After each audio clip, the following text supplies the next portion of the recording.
Video where I'm going to do a power analysis breakdown from the most epic bike course in triathlon, Challenge Sanremo. So I'm going to be using the Sauce plugin from Strava to break down this power file. Now, Sauce is just like a free plugin that gives you a little bit more data. And for a little bit of a background on me, I have a master's degree in analytics, and I also race triathlons professionally. So this is a nice little hybrid between the two. And as any good data person will tell you, not all data is accurate. Every power meter reads different. Garmin's read differently for the speed and the time and all of that. So data is imperfect, but we're going to go through it anyway because you triathletes absolutely love this shit. So here we go. We're going to just go over a quick overview of the course. It is a shorter course. It's only 48 miles. So it was like 49 miles. I cropped it down so I have a little higher average speed. It took me like 228, whatever, something like that. Over 4,800 feet of elevation gain, so really, really freaking hilly. And again, this race takes place in Sanremo, Italy, where the government actually does not work. But anyhow, we'll go through a little bit of just the basic descriptive analytics from the ride. So overall ride included obviously 4,800 feet of climbing, but also 4,800 feet of descending. So quite a big difference between our average power and our normalized power. And you can kind of see the biggest, like normally there wouldn't be that much, but on this course, if we break it down, we can see that there's a very long descent on here. And it might not look very technical, but when I zoom in, you can see there's a section with literally, really quick before we start going, yeah, we've got the average power, whatever, 245, normalized power, 286. But that doesn't tell the whole story, right? So we're going to go through the course and let's start. So we start out in the Sanremo area, hit a bike path, go along, then you rip a little climb. Now this climb is pretty sweet. It's also incredibly punchy. It's got a lot of stuff in it that really, really, really is steep. So we can see the speed drops are pretty extreme. Like you're spending some time going 400 watts and like 7 miles an hour up a 14% hill. So you've got these various different sections on the bike course where you're going 8 miles an hour at pretty spiky power file. And then we also have our descent, so the first downhill. That was a little bit less technical. Still, you can see, oh shit, there's a couple of hairpins in there. And the roads aren't great. So anyway, then we get to another climb, about, an hour-ish, 45-ish long climb. And then we have a very long descent. So my strategy was essentially my race finishes about here, 31 miles into the bike. That's when my race is kind of done on the bike. And it's hard to fuel on a downhill that's this technical. So I had to really, really get a lot of carbs and fluids in me as I got to the top of the climb. So let's break down some power stuff. So really quick, we'll go with the first section on to the bike path. So I was bridging a gap to a group on the bike path. I came out of the water with them, just bridged right up. You can see pretty high average speed, like 27 miles an hour. Group dynamics, you can see we're rolling pretty decent. 45K an hour for sections, whatnot. And, the watts aren't anything crazy. I'm just kind of doing what it takes to be in the group. Then we hit our first climb and things just get lighting up. So normalized power for 20 minutes-ish of 333. So yeah, pretty big spikes there. Yeah, you can see 340 there for that 17-minute stretch. Normalized 320 average. So, the boys were firing. Let's just say like we were moving. And I ended up staying with the group all the way through to a certain point, and then I ended up realizing I had a little bit to live for on the downhill.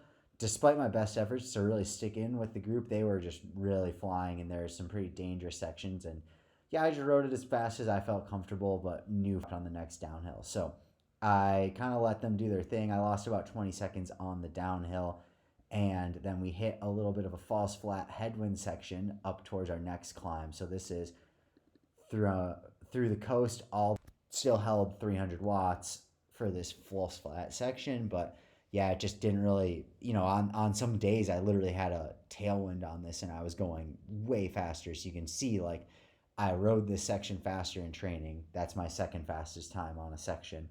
And I rode it literally, faster in training. And then we got to our climb. So this is about, for me, it took 48 minutes. I averaged 312 watts, normalized 314. So a pretty steady effort.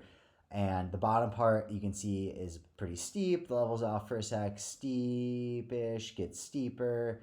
You can kind of see it's punchy. There's some flatter sections where you can kind of let off the power a little bit, and then yeah, finishes up pretty tough section. 7% for the last 13 minutes. Like that's no joke in a triathlon. 320 average, yeah, cranking pretty good on that. And then where the race was truly lost, we got that downhill.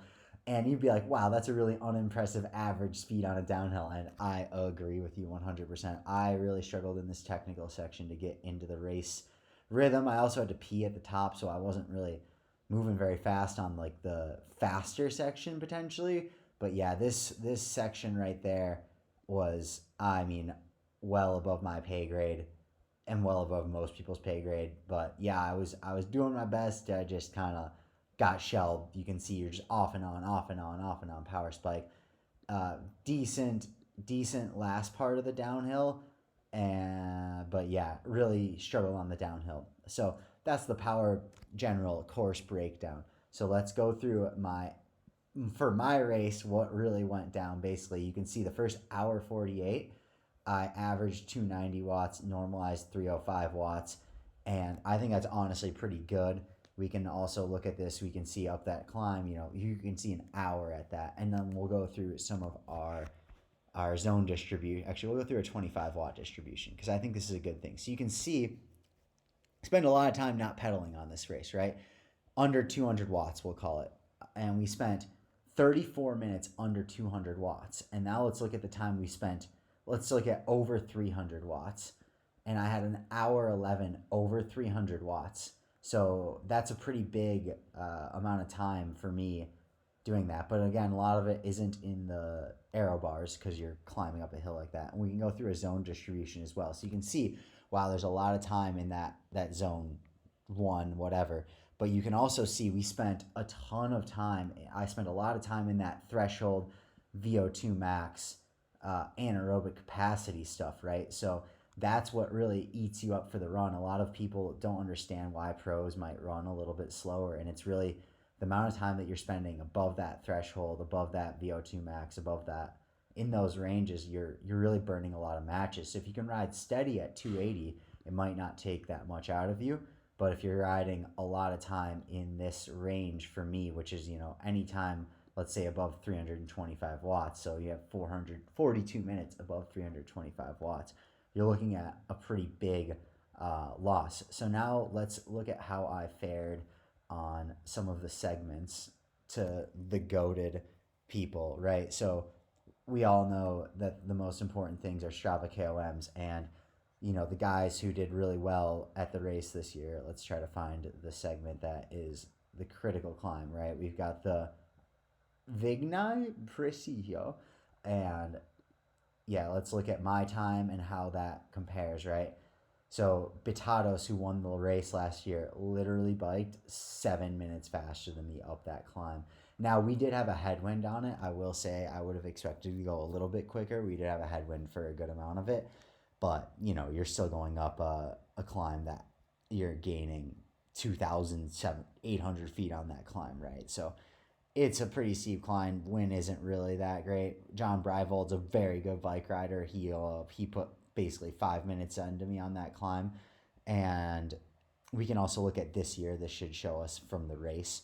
So we can see Leonard Arnold, who won the race, right? He did 43:07 up it, and I did 47:46. And now I also cross-chained the living as shit out of my bike because I was running a 1x-chain ring, and that was probably not advisable. But anyhow, yeah, I was about 2 minutes or 4 minutes, 5 minutes off of Leonard Arnold, but the guy who was on the podium, Michel Sarzia, 45:36. So only 2 minutes behind him.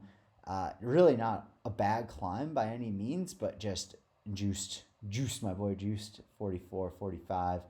Yeah, so 3 minutes behind some of those guys. Again, cross-chaining, not doing myself any favors, but we can also look at the downhill now, because this is where we can really see, how I absolutely nailed this one. So Well, look at where I got absolutely shelled on. Yeah, you can see here I am losing 5 minutes to Batados on that downhill. Yannick Stoll, we'll look at this year's stuff though, because guys were a little bit different. And yeah, you can see Yannick Stoll put 4 minutes into me on that downhill. Arnold put 3 minutes into me. And a good amount of it was in that first technical section. I didn't lose too much time after that. I literally got chicked by 2 minutes on that downhill. So yeah, if you want to know why I didn't make the podium in Sanremo, it has a little bit to do with this and a lot to do with this, but that's a good breakdown of the race. And let's see if there's any other things I wanted to capture here. Yeah, we've gone through a breakdown of it, how the race was won. You can very easily see, like, clearly, technically, not as sound as some of those guys. But overall, really cool race, really cool course. Thought it'd be an interesting video to do a breakdown of it. So let me know your thoughts in the comments down below. Oh shit.